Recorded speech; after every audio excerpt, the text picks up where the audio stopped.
Eu gostaria que os irmãos, aos poucos, fossem se acostumando com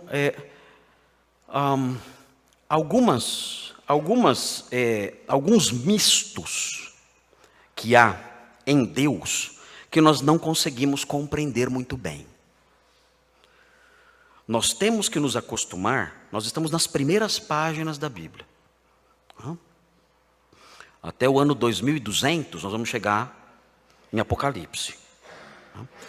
Mas enquanto não chegamos lá, estamos lançando os alicerces do nosso pensamento teológico, do nosso pensamento doutrinário. Enquanto nós não chegamos mais adiante, nós temos que perceber desde já no comecinho de tudo, nós temos que perceber que existem certas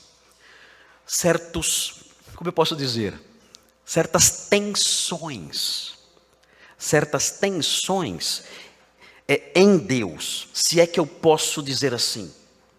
O que eu quero dizer com certas tensões em Deus, com as quais nós temos que nos familiarizar. Nós não podemos criar um Deus da nossa cabeça e imaginar um Deus do jeito que nós queremos. Muita gente tem essa linguagem, adota uma linguagem assim: para mim, Deus, olha, com todo respeito, o que Deus é para você é absolutamente secundário no que diz respeito à verdade, no que diz respeito à teologia, no que diz respeito ao cristianismo, no que diz respeito à sã doutrina. É absolutamente secundário.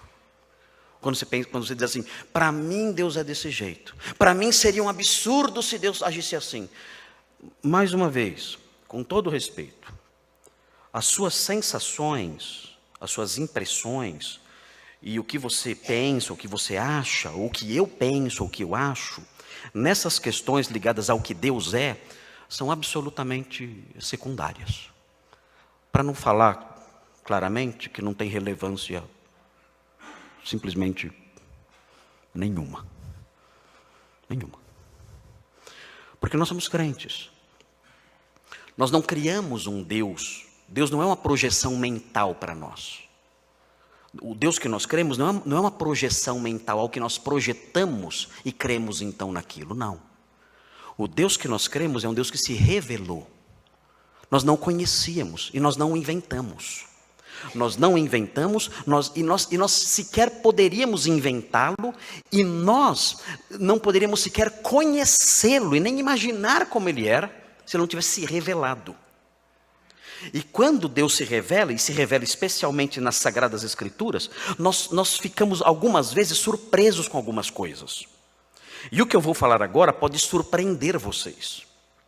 Mas o que eu vou falar agora é parte, acreditem ou não, é parte de um beabá. De um beabá doutrinário. O crente tem que aprender isso. Chega de futilidades doutrinárias. Chega de teologia intuitiva. Chega de teologia inventada a partir de noções gerais de verdade e de justiça. Chega disso. Nós temos que construir o nosso universo teológico, doutrinário, a nossa casa de verdade. A casa de verdade, ou a casa da verdade, dentro da qual moramos, tem que ser uma casa sólida. Não baseada no que achamos, mas baseada no que a Bíblia realmente diz.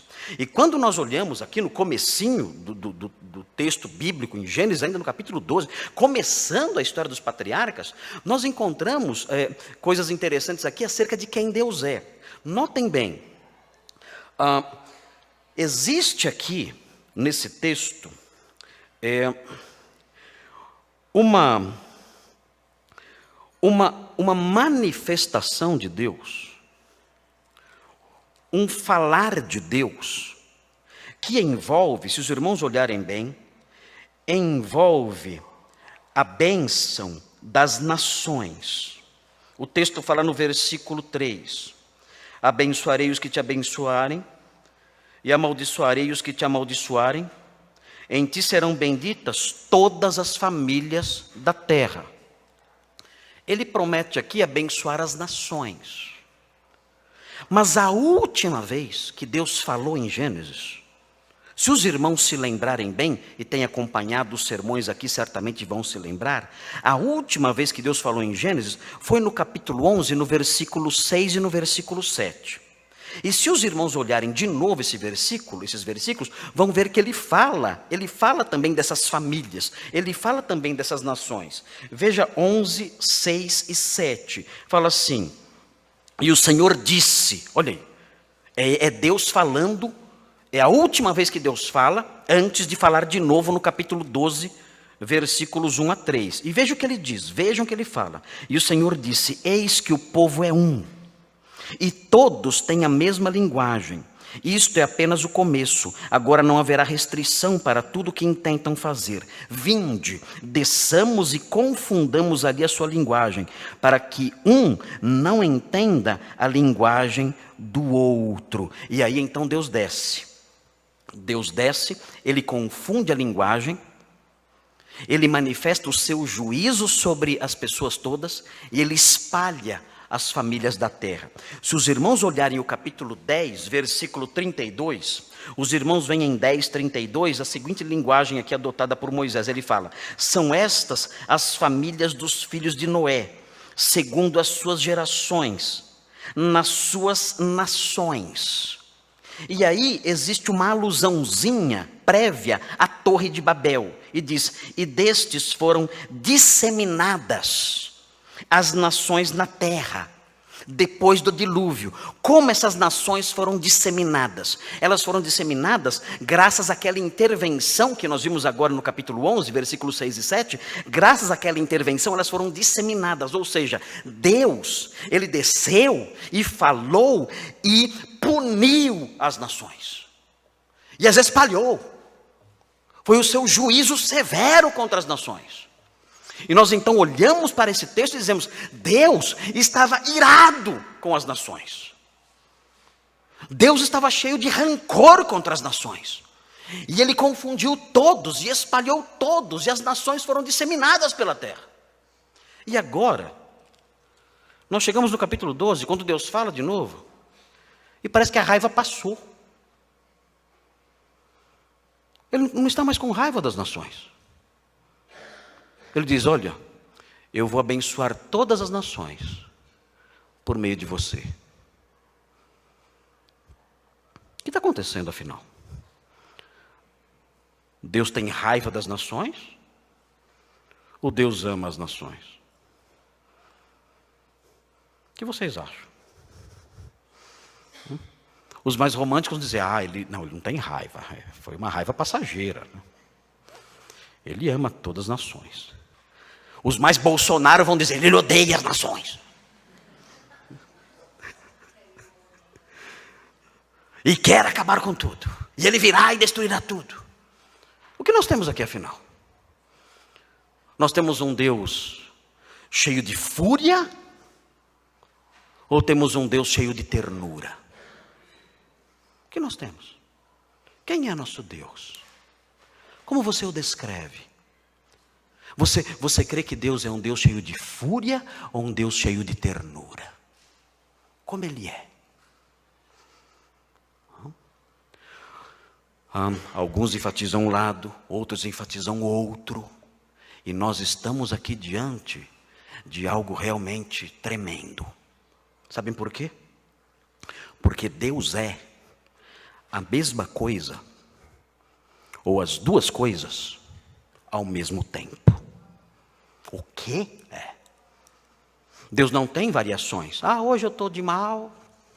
Hoje eu não estou bem. Hoje eu estou com raiva das nações. Vou descer e vou confundir tudo. Hoje estou melhor. Estou com sentimentos mais serenos. Hoje eu vou prometer abençoar todo mundo. Deus não é assim. Ele não tem essas variações. Tiago diz que em Deus não existem variações. Deus é imutável. Isso significa então que o nosso Deus é ao mesmo tempo fúria e ternura. E isso é bom. É bom sabermos disso. Ao mesmo tempo. Você fala: mas eu não entendo isso. Claro que você não entende. A nossa mente não foi construída para entender isso. A nossa mente não foi construída para compreender certas realidades. A nossa mente foi construída para olhar para essas realidades e aceitá-las. Mas nós não conseguimos discerni-las, explicá-las, nós não conseguimos uni-las. Eu não consigo unir a realidade de que Deus é ao mesmo tempo fúria e ao mesmo tempo ternura. Eu não consigo unir as coisas. Para mim, a realidade humana é ou uma coisa ou outra. Elas são alternadas na minha experiência, na minha compreensão. Mas a mente de Deus é diferente. E nós não podemos entender essa presença simultânea, essa simultaneidade, fúria e ternura, presentes ao mesmo tempo em Deus, nós não conseguimos compreender. A nossa mente não foi preparada para isso. É como a mente de uma arara. Uma arara tem mente? Tem. A arara tem mente. Mas uma arara não tem uma mente capaz de compreender uma equação de segundo grau, uma equação matemática. Ela não foi feita, a mente da arara não foi feita para compreender isso. A minha também não, mas a da arara menos ainda. A da arara menos que a minha. Se você tentar explicar uma equação matemática para uma arara, ela vai até prestar atenção. Vai ficar lá olhando para você, com o pescoço assim. Ela não vai entender nada. Porque a mente dela não foi feita, não há elementos nela que possam compreender isso. Da mesma forma, a nossa mente, ela não foi feita para compreender certas realidades. Nós sabemos que essas realidades existem, mas nós temos que nos humilhar como indivíduos e compreender, dizer, Senhor, eu entendo que a sua mente é inexplicável.